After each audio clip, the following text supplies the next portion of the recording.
Package ಪ್ರಚಾರ, ಘಟಾನುಘಟಿ ನಾಯಕರಿಂದ ಮತಬೇಟೆ.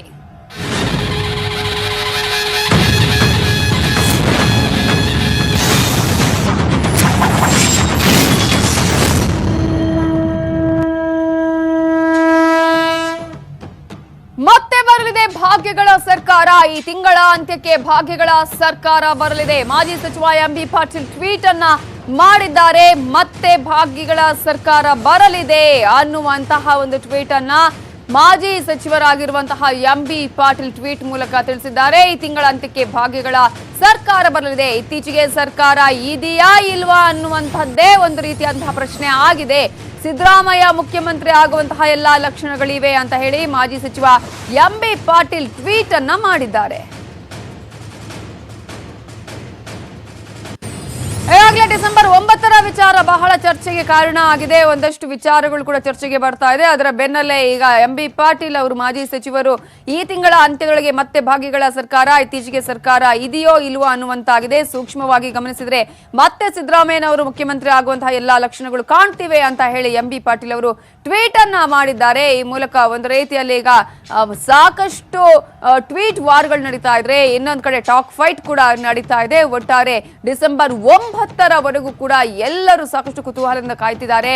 ಡಿಸೆಂಬರ್ 9ರ ರಿಸಲ್ಟ್ ಏನಾಗತ್ತೆ, ಈ ಡಿಸೆಂಬರ್ 9ರ ರಿಸಲ್ಟ್ ನಿಂದಾಗಿ ಏನಾಗಬಹುದು ಸರ್ಕಾರದ ಸ್ಥಿತಿ, ಅಥವಾ ಮತ್ತೆ ಕಾಂಗ್ರೆಸ್ ಜೆಡಿಎಸ್ ಅಧಿಕಾರಕ್ಕೆ ಬರುತ್ತಾ, ಸಾಕಷ್ಟು ಚರ್ಚೆಗಳು ಈಗ ನಡೀತಾ ಇದೆ. ರಾಜ್ಯದಲ್ಲಿ ಮತ್ತೆ ಜೆಡಿಎಸ್ ಜೊತೆ ಮೈತ್ರಿ. ಜೆಡಿಎಸ್ ಮೈತ್ರಿಗೆ ಹೈಕಮಾಂಡ್ ಸೂಚಿಸುತ್ತೆ. ಕಾಂಗ್ರೆಸ್ ಮುಖಂಡ ವೀರಪ್ಪ ಮೊಯ್ಲಿ ಹೇಳಿಕೆಯನ್ನ ಕೂಡ ಕೊಟ್ಟಿದ್ದಾರೆ. ಹೈಕಮಾಂಡ್ ಸೂಚಿಸಿದ್ರೆ ಜೆಡಿಎಸ್ ಮೈತ್ರಿ ನಾಯಕರ ವಿರೋಧದ ಪ್ರಶ್ನೆಯೇ ಇಲ್ಲ, ಎಲ್ರಿಗೂ ಕೂಡ ಈಗ ಮೈತ್ರಿ ಅನಿವಾರ್ಯ ಅನ್ನೋದನ್ನ ಕೂಡ ಹೇಳಿದ್ದಾರೆ. ಏನೋ ಜೆಡಿಎಸ್ನವರಿಗೂ ಇದೇ ಮನಸ್ಥಿತಿ ಇದೆ, ಮುಂದೆ ಸಿಎಂ ಯಾರೆನ್ನುವುದು ಈಗ ಅಪ್ರಸ್ತುತ ಅಂತ ಹೇಳಿ ಹುಣಸೂರಲ್ಲಿ ಮಾಜಿ ಸಿಎಂ ವೀರಪ್ಪ ಮೊಯ್ಲಿ ಹೇಳಿಕೆಯನ್ನ ನೀಡಿದ್ದಾರೆ. ಕಾಂಗ್ರೆಸ್ ಇದು ಬಹಳ ನಿರ್ಣಯಾತ್ಮಕವಾದಂಥ ಚುನಾವಣೆ. ಕಡಿಮೆ ಪಕ್ಷ 8 ಸೀಟ್ ಆದರೂ ಕೂಡ ಬಿಜೆಪಿಗೆ ಬರದಿದ್ದರೆ ಅವರು ಬರೋ ದಿವಸ ಸರ್ಕಾರ ಬಿಡಬೇಕು. 8 ಸೀಟ್ ಬಂದಾಗ ಅತಂತ್ರ ಆಗಲಿಕ್ಕೆ ಬಿಡೋದಿಲ್ಲ. ಯಾಕಂದರೆ ಸರ್ಕಾರ ಮುಂದೆ ಮಹಾಚುನಾವಣೆ ಆಗುವವರೆಗೆ ಸರ್ಕಾರ ಇಲ್ಲಿ ಮಾಡಬೇಕು, ಯಾರಾದರೂ ಜವಾಬ್ದಾರಿ ತಗೊಳ್ಬೇಕಾಗ್ತದೆ. ಕರ್ನಾಟಕ ಹಿತದೃಷ್ಟಿಯಿಂದ ಮತ್ತೊಂದು ಚುನಾವಣೆ ವಿ ಕ್ಯಾನಾಟ್ ಎಫೋರ್ಡ್. ಆದ್ದರಿಂದ ಇವತ್ತು ಮೈತ್ರಿ ಸರ್ಕಾರ ಆಗಲೇಬೇಕಾಗ್ತದೆ.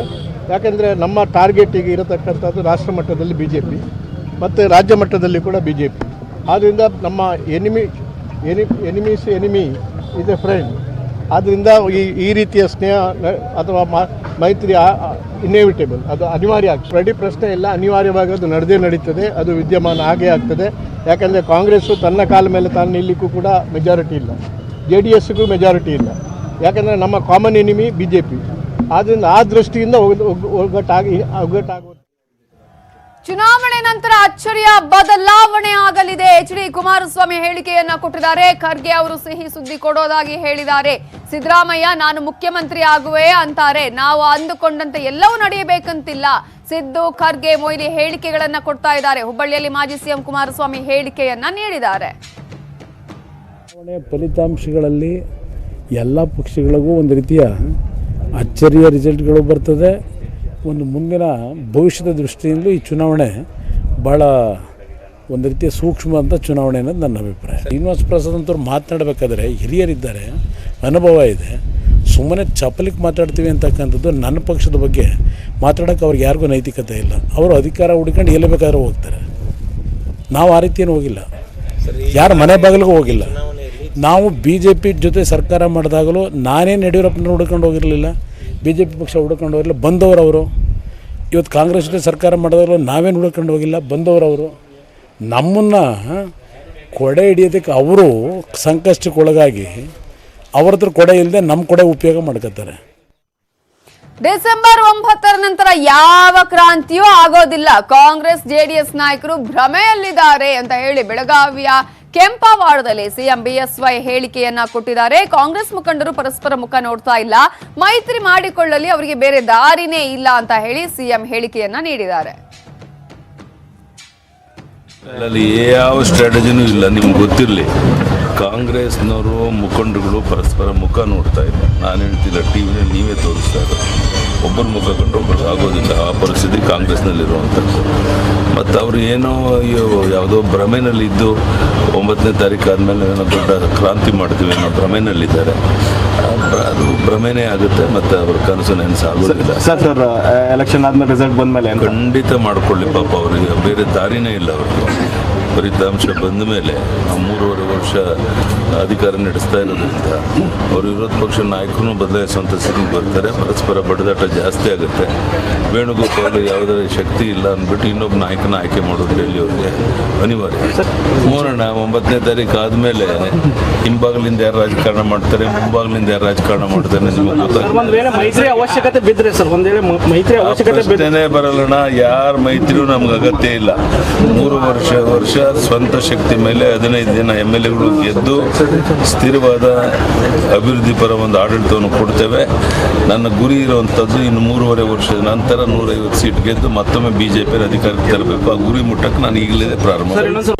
ಅಲ್ಲಿ ಯಾವ ಸ್ಟ್ರಾಟಜಿನೂ ಇಲ್ಲ. ನಿಮ್ಗೆ ಗೊತ್ತಿರಲಿ, ಕಾಂಗ್ರೆಸ್ನವರು ಮುಖಂಡರುಗಳು ಪರಸ್ಪರ ಮುಖ ನೋಡ್ತಾ ಇದ್ದಾರೆ. ನಾನು ಹೇಳ್ತಿಲ್ಲ, ಟಿವಿನಲ್ಲಿ ನೀವೇ ತೋರಿಸ್ತಾ ಇದ್ದಾರೆ. ಒಬ್ಬರ ಮುಖ ಕಂಡು ಒಬ್ಬರು ಆಗೋದಿಲ್ಲ. ಆ ಪರಿಸ್ಥಿತಿ ಕಾಂಗ್ರೆಸ್ನಲ್ಲಿರುವಂಥದ್ದು.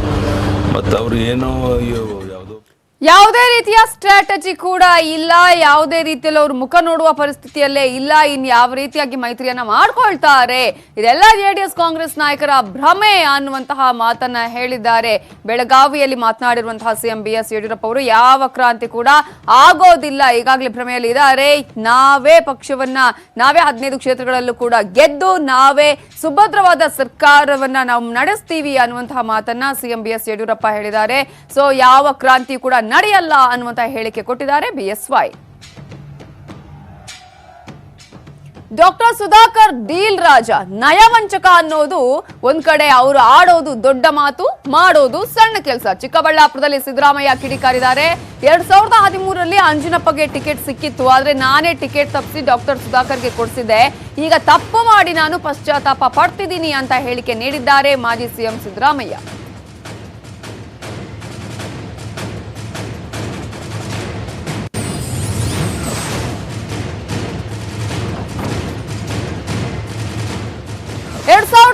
ರಲ್ಲಿ ಅಂಜನಪ್ಪಗೆ ಟಿಕೆಟ್ ಸಿಕ್ಕಿತ್ತು, ಆದ್ರೆ ಆ ಒಂದು ಟಿಕೆಟ್ ಅನ್ನ ತಪ್ಪಿಸಿ ನಾನೇ ಡಾಕ್ಟರ್ ಸುಧಾಕರ್ಗೆ ಟಿಕೆಟ್ ಅನ್ನ ಕೊಡಿಸಿದ್ದೆ.